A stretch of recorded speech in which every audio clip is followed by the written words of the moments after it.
Hey, welcome back to Music Class, kids.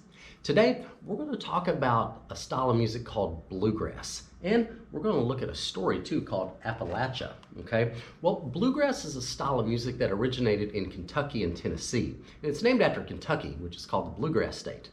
And in that style of music, you see and hear a lot of instruments like the banjo, guitar, and the fiddle, otherwise known as the violin. And its music sounds a little bit like this. Thank you. Thank you very much. That really fills my heart with joy. But I did want to say one thing. Thank you. And guys like this is what keeps me going, my boys who work with me, and you people who keep preaching music. And I just don't know what to say except I'm picking with some guys that plays tremendous amount of banjo. Don't underestimate anybody up here. Man, they're great. Let's pick a tune and get out of this. Thank you very much.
Pretty cool, huh? A lot of banjos in that music.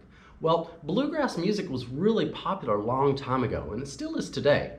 But in order to give you an idea of what life was like a long time ago, I have a story for you called Appalachia. Now, Appalachia refers to the mountains of East Tennessee and Kentucky.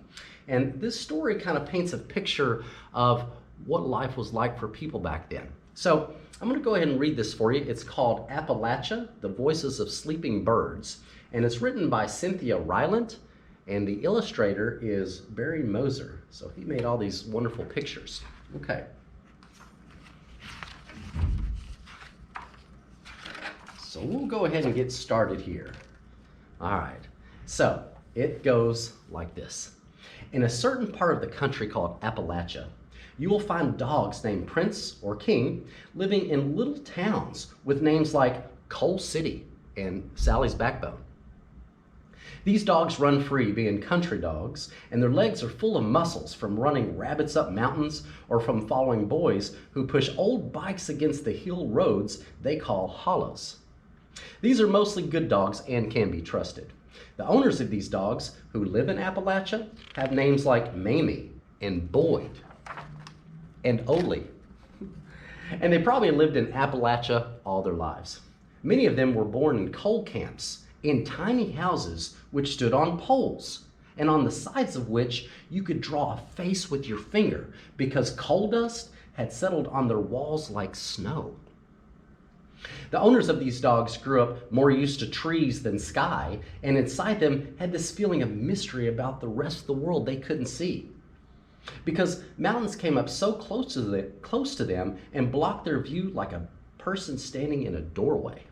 They weren't sure about going beyond these mountains, going until the land becomes flat or ocean, and so they stayed where they knew for sure how the sun would come up in the morning and set again at night. The owners of these good dogs work pretty hard. Many of them are coal miners because the mountains in Appalachia are full of coal, which people want.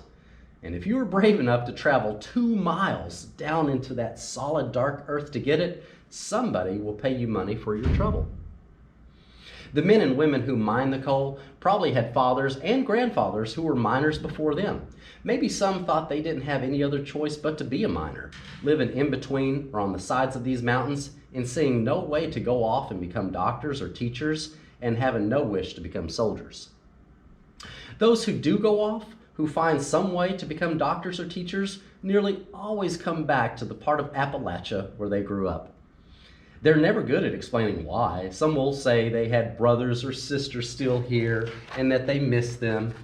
But most will just shake their heads and have a look on their faces like the look you see on dogs who wander home after being lost for a couple weeks and who search out that corner of the yard they knew they had to find again before they could get a good night's sleep.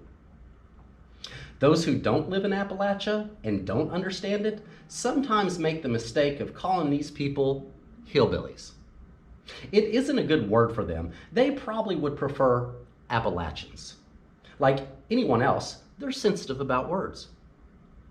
The houses in Appalachia are as different as houses anywhere. Some are wood and some are brick. Some have real flowers in pots on the porch, and some have plastic ones. Some have shiny new cars parked in their driveways, and some have only the parts of old cars parked in theirs. Most have running water inside the house with sinks in the kitchens, washing machines in their basements, and pretty blue bathrooms. But a few still have no water pipes inside their houses, and they carry their water from an old well or a creek over the hill, and they wash themselves in metal tubs and build themselves wooden toilets in their backyards, which most of them call outhouses. Right there. Inside their homes, you will see photographs on the walls, mostly of their children or their families from long ago. And you will see pretty things they have made hanging on these walls. Clocks carved from wood, sometimes in the shape of their state, or wreaths made from corn husks. Some will have pictures they bought at the department store when they went into town. In their bedrooms, there are usually 1 or 2 or 3 quilts someone in the family made. In the winter, these are on the bed, but usually not on top. And in the summer, they stay folded up on shelves in small dark closets which smell of old wood and mothballs. The good dogs who live in Appalachia are not allowed on these beds, and most of them are not allowed in the house at all. They have their own houses. The kitchens of these houses where Mamie or Boyd or Ole live almost always smell like fried bacon or chicken. And on the top of these stoves, there are little plates of food with leftovers from breakfast or lunch or supper, and you can help yourself to a biscuit or maybe a piece of cornbread crumbled into a glass of buttermilk or some cold fried squash, which you don't eat up, the good dogs outside will get, and they are the happiest when it's the sausage gravy no one can finish. Morning in these houses in Appalachia is quiet and full of light, and the mountains out the window look new, like God made them just that day.